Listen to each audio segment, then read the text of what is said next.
Sir, നമ്മൾ എപ്പോഴും പറയാറുണ്ട് ലോകത്തിലെ ഏറ്റവും സുരക്ഷിതമായിട്ടുള്ള ഇടം എന്താണെന്ന് ചോദിച്ചാൽ വീടെന്ന് പറയും അല്ലേ? പക്ഷെ ഇപ്പോൾ വീട് നിലവിൽ കുട്ടികൾക്ക് പോലും, പ്രത്യേകിച്ച് കുട്ടികൾക്ക് സുരക്ഷിതമല്ലാത്ത ഇടമായി മാറിയിരിക്കുന്നു. തീർച്ചയായിട്ടും. ശരിക്കും അമ്മയുടെ മുലപ്പാൽ കുടിച്ചു വളർന്ന ഒരാളെന്നുള്ള നിലയിൽ എനിക്ക് പറയാൻ പോകുന്ന കാര്യങ്ങൾ പറയുന്നതിൽ വൈക്ലഭ്യമുണ്ട്. പക്ഷെ പച്ചയായിട്ട് പറയാതെ നമ്മളിതിനെ അഡ്രസ്സ് ചെയ്യാതെ രക്ഷയില്ല. കിഴക്കിൻ്റെ പാത്രിയാർക്കീസ് ആയിട്ടുള്ള വലിയ മഹാ ഇടയൻ കേരളത്തിൽ വന്നപ്പോൾ പറഞ്ഞത്, കേരളത്തിലെ കുടുംബങ്ങൾ വളരെ ശക്തിയായിട്ടുള്ള ഒരു പ്രതിരോധമാണ്. ആ മാതൃക ക്രിസ്ത്യാനികൾ മുഴുവൻ ലോകം എമ്പാടും അത് അനുകരിക്കണം എന്നാണ് അദ്ദേഹം പറഞ്ഞത്.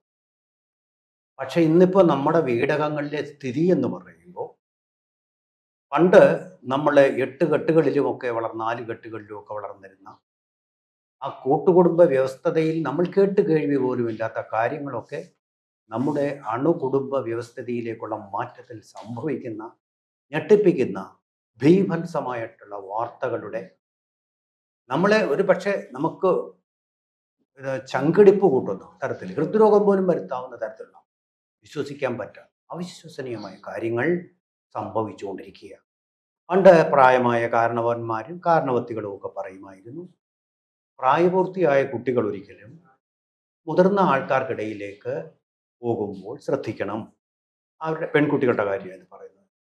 ശരീരഭാഗങ്ങൾ അവർ കാണാനിടയാക്കരുത്.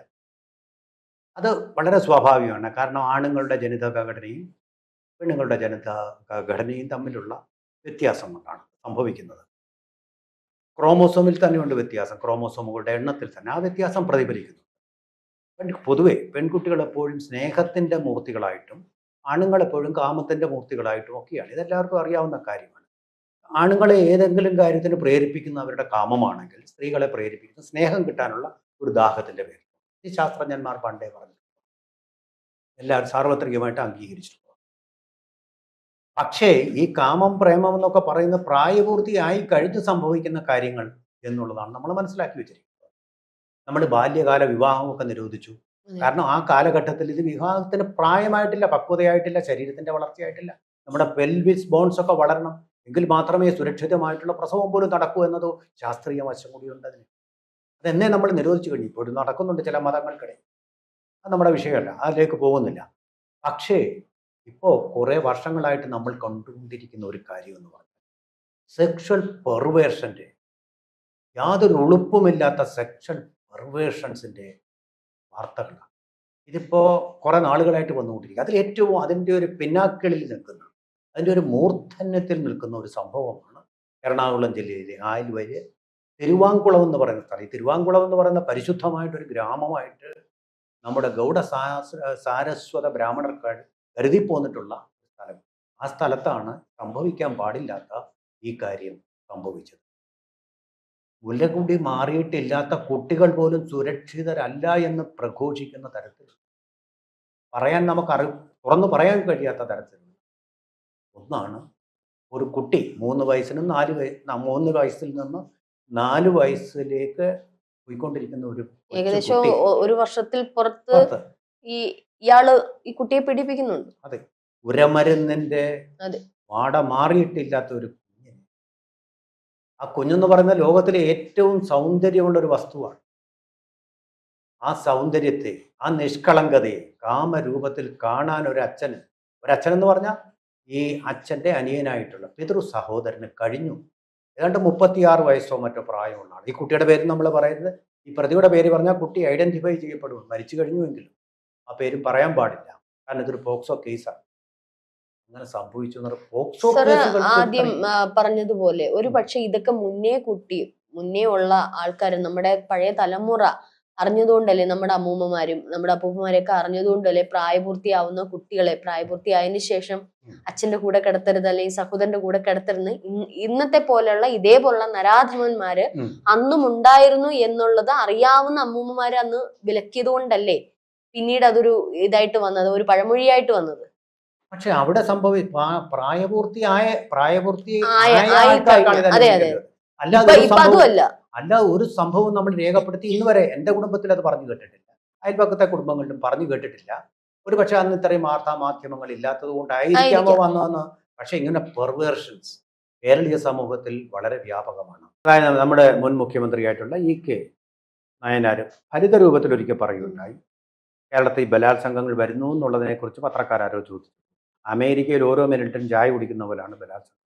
ആ ബലാത്സംഗമല്ല ഇവിടെ നടന്നത്. അതെ അതെ. അതിനേക്കാൾ വലിയ പ്രകൃതി വിരുദ്ധമായ ഒരു പീഡനം ഒരു കൊച്ചു പെൺകുട്ടിയിൽ, ഇതിനെപ്പറ്റി യാതൊന്നും അറിയാത്ത ഒരു പെൺകുട്ടിയിൽ ഇത് നടത്തുക എന്ന് പറഞ്ഞു കഴിഞ്ഞാൽ എന്താണ് കേരളത്തിൻ്റെ ഒരു, നമ്മുടെ സാക്ഷര കേരളം എന്ന് പറയുന്നതിൻ്റെ ഒരു എന്താണ്, നമുക്ക് എന്തിനാണ് വിശ്വസിക്കാൻ പറ്റുന്നത്? ആളുകളെ വിശ്വസിക്കാൻ പറ്റില്ല, വീടുകളെ വിശ്വസിക്കാൻ പറ്റില്ല, അച്ഛനെ, ചെറിയ അച്ഛനെ പോലും, ബന്ധുക്കളെ വിശ്വസിക്കാൻ പറ്റില്ലെങ്കിൽ സുരക്ഷിതമില്ലായ്മയുടെ ഗൗരി ശങ്കര ശിഖരത്തിലല്ലേ കേരളത്തിലെ ഓരോ കുട്ടിയും, പിറന്നു വീഴുന്ന ഓരോ കുട്ടിയും, മുലകുടി പ്രായത്തിലുള്ള കുട്ടികളും ജീവിച്ചു വരുന്നത്? അല്ലേ? അത്ര പെർവേർട്ടുകളുടെ ഒരു സംസ്ഥാനമായിട്ട് ഈ കേരളം മാറിയിട്ടുണ്ടോ? വളരെ പ്രധാനപ്പെട്ട ചോദ്യമല്ലേ? എൻ്റെ കുട്ടിയോ അല്ലെങ്കിൽ രഞ്ജിനിയുടെ കുട്ടിയോ ഒന്നും സുരക്ഷിതമല്ല എന്ന് വന്നു കഴിഞ്ഞാൽ നമ്മൾ കഴിയുന്നത് 24 മണിക്കൂറും അവരെ കണ്ണിലെണ്ണ ഒഴിച്ച് കാത്തിരിക്കുന്നുണ്ട്, വളർത്തുന്നുണ്ട്. താഴെ വെച്ചാൽ പേനരിക്കും, അല്ലെങ്കിൽ താഴെ വെച്ചാൽ ഉറുമ്പരിക്കും, തലയിൽ പേനരിക്കും എന്നുള്ള ഒരു ബോധ്യത്തോടു കൂടി നമ്മൾ അവരുടെ പക്ഷെ എപ്പോഴും ഇങ്ങനെ സംഭവിക്കണമെന്നില്ല.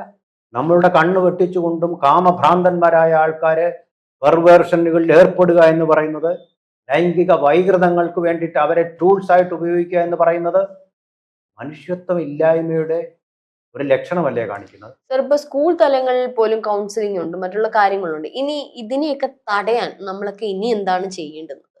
കാരണം കുറച്ചുകൂടി ഇപ്പം നമുക്കറിയാം മൊബൈൽ ഫോണുകൾ ഇപ്പം വൈകുന്നേരം വരുമ്പോഴത്തേന് 2 പേരൻസ് വന്നിരുന്നു, അല്ലെങ്കിൽ എന്തെങ്കിലും ജോലി ചെയ്ത് കഴിഞ്ഞാൽ മൊബൈൽ ഫോണിലോട്ട് 2 പേരും അച്ഛനും അമ്മയും മാറുന്നു, കുട്ടികൾ കുട്ടികളുടേതായ ലോകത്തേക്ക് മാറുന്നു. ഇതൊക്കെ ഒരു കാരണമാകാൻ സാധ്യതയില്ല. രണ്ടാമത് സ്കൂൾ തലത്തില് കുറച്ചുകൂടി കുട്ടികളുമായിട്ട് ടീച്ചേഴ്സ് ഇന്ററാക്ട് ചെയ്യേണ്ടുന്ന ഒരു ആവശ്യകതയില്ലേ. മൂന്നാമത് ഇപ്പോൾ നമ്മൾ ഭാര്യ ഭർത്താവ് എന്ന് പറയുന്നത് ഒരു വിശ്വാസമാണ്. പക്ഷേ സ്വന്തം കുഞ്ഞുങ്ങളുടെ കാര്യത്തിൽ ഇപ്പം അച്ഛനും അമ്മയും ഇപ്പൊ 2 വ്യക്തി, ഇതിപ്പോ അമ്മയാണ് പുഴയിലേക്ക് എറിഞ്ഞു കൊന്നത്, അച്ഛൻ കൊന്നിട്ടുള്ള അല്ലെ അച്ഛൻ ബലാത്സംഗം ചെയ്തിട്ടുള്ള കഥകൾ നമ്മളുടെ കേരളത്തിൽ അപൂർവമൊന്നുമല്ല. അപ്പൊ ഇത്തരത്തിൽ 2 പേരും കുട്ടികളുടെ കാര്യം വരുമ്പോൾ കുറച്ചുകൂടി കുട്ടികളിലേക്ക് ഇറങ്ങി ചെല്ലേണ്ടതില്ലേ. അപ്പൊ ഇരുഭാഗത്തു നിന്ന് എന്തെങ്കിലും ടോർച്ചറിങ് അനുഭവിച്ചു കഴിഞ്ഞാൽ ഒരുപക്ഷെ മറുഭാഗത്തുള്ളവരോട് പറയാൻ കുട്ടി ഒരു ആർജവം കാണിക്കില്ല. അപ്പൊ ഇങ്ങനെയുള്ള കുറെ കാര്യങ്ങൾ കൂടി ഇതിനകത്ത് ഉൾപ്പെടുത്തിയാലെല്ലാം ഉള്ളൂ ഇനി വരുന്ന തലമുറകൾക്ക്, ഇനി വരുന്ന കുട്ടികൾ സമാധാനത്തോടെ കുടുംബത്തിൽ കഴിയേണ്ടുന്ന ഒരു പരിതസ്ഥിതിയിലേക്ക് എത്തും. ഞാനൊന്ന് ചോദിച്ചോട്ടെ, രഞ്ജിനി ഒരു അമ്മയാണ്. രഞ്ജിനി ലോകത്തിൽ ഏറ്റവും കൂടുതൽ സ്നേഹിക്കുന്ന ആരെയാണ്? എന്റെ കുട്ടികളെ. എല്ലാ അമ്മമാരും അങ്ങനെയാണ്. അമ്മ മനസ്സ് അങ്ങനെയാണ്. ഏതെങ്കിലും ഒരു അമ്മ കുട്ടിയെ, ആൺകുട്ടി ആയിക്കോട്ടെ പെൺകുട്ടിയായിട്ട്, ആൺകുട്ടികളും പീഡനത്തിന് വിരോധമാണ് ഈ നരാധമന്മാരുടെ ഘട്ടം. അപ്പൊ അങ്ങനെയുള്ള സമയത്ത് ഒരു അമ്മയിൽ നിന്ന് ഇങ്ങനെ ഒരു അനുഭവം ഏതെങ്കിലും ഒരു കുട്ടിക്ക് അനുഭവിക്കേണ്ടി വന്നിട്ടുണ്ടോ? ചോദ്യമാണ്, ഉത്തരത്തിലേക്ക് നയിക്കാനുള്ള ഒരു ചോദ്യമാണ്. വന്നിട്ടുണ്ടോ? അങ്ങനെ ഒരു കേസ് കേരളത്തിൽ വന്നു, അത് കള്ളക്കേസാണെന്ന് പിന്നെ തെളിഞ്ഞു കൊടുക്കാൻ വേണ്ടിയിട്ടുള്ളതാണ്. അങ്ങനെ ഒരിക്കലും സംഭവിക്കില്ല. ഈ കൊലപാതകം ചെയ്ത അമ്മ പോലും അങ്ങനെ ചെയ്യില്ല. എന്താണ് കാര്യം? അപ്രമേയമായ സ്നേഹം ആണ് അവരുടെ മനസ്സിൽ നിറയുന്നത്. പാലാഴി പോലെയുള്ള സ്നേഹം. ആ സ്നേഹത്തിൽ നിന്നാണ് പാൽ ചുരത്തുന്നത് പോലും. ആ സ്നേഹമാണ് അവരുടെ മനസ്സിലുള്ളത്. ആ സ്നേഹം തെറ്റുകളിൽ നിന്ന് നമ്മളെ പിന്തിരിപ്പിക്കും. ആ സ്നേഹമില്ലായ്മയുടെ ഒരു ഇക്കോ സിസ്റ്റത്തിലാണ് നമ്മളിപ്പോൾ സമൂഹം വളർന്നുകൊണ്ടിരിക്കുന്നത്. ഇത് നേരത്തെ പറഞ്ഞ കാര്യങ്ങൾ തന്നെ. മയക്കുമരുന്നുകളോട് അഭിനിവേശം, കള്ളിനോട് അഭിനിവേശം, ടി വിയോടുള്ള അഭിനിവേശം, മൊബൈൽ ഫോണിൽ കൂടെ സർവ്വതും കാണുകയാണ്. എല്ലാ പെർവേർഷൻസും കാണാൻ സാധിക്കുന്നു, കൊച്ചുകുട്ടികൾക്ക് വരെ. അപ്പൊ അതിൽ കൂടെയാണ് നമ്മൾ നടന്നു വരുന്നത്. അവന്റെ ചിന്തകൾ മലീമസമാക്കുന്നു. ചില മതപാഠശാലകൾ അന്യമതക്കാരനെ കൊല്ലണമെന്ന് പറയുമ്പോൾ അവന്റെ തലച്ചോറ് മലീമസമാകുന്നത് പോലെ ഇവിടെ ഓരോ മനുഷ്യ മനസ്സും ഇതിൻ്റെയൊക്കെ സ്വാധീനം കൊണ്ട് മലീമസമാകുന്നു. പിന്നെ അണുകുടുംബ വ്യവസ്ഥയിൽ ഇതിനെല്ലാം കുറച്ചുകൂടി നമുക്ക് അവസരങ്ങൾ ഉണ്ടാവുന്നു, പെർവേർഷൻസിന്. ഇതൊക്കെ ആയിരിക്കാം ഇതിൻ്റെ കാരണം. പക്ഷെ ഇത് അഡ്രസ്സ് ചെയ്യേണ്ടത്, ഇത് കൂടുതലായിട്ട് പഠിച്ചിട്ട് കേരളം എന്ന് പറയുന്ന ഈ 4ാം വാർഷികത്തിൽ കേരള ഗവൺമെൻറ് എടുക്കേണ്ട തീരുമാനം, ഇങ്ങനെയുള്ള ശിശുഹത്യകൾ ഇനിമേൽ കേരളത്തിൽ ഉണ്ടാവില്ല എന്ന് ഉറപ്പുവരുത്താൻ വേണ്ടിയിട്ടുള്ള പഠനങ്ങളും ചർച്ചകളും പരിഹാര മാർഗങ്ങളുമാണ് ഉണ്ടാവേണ്ടത്. അല്ലാതെ ശിശു മരണനിരക്ക് നമ്മൾ കുറച്ചു എന്ന് പറഞ്ഞിട്ട് കാര്യമില്ല.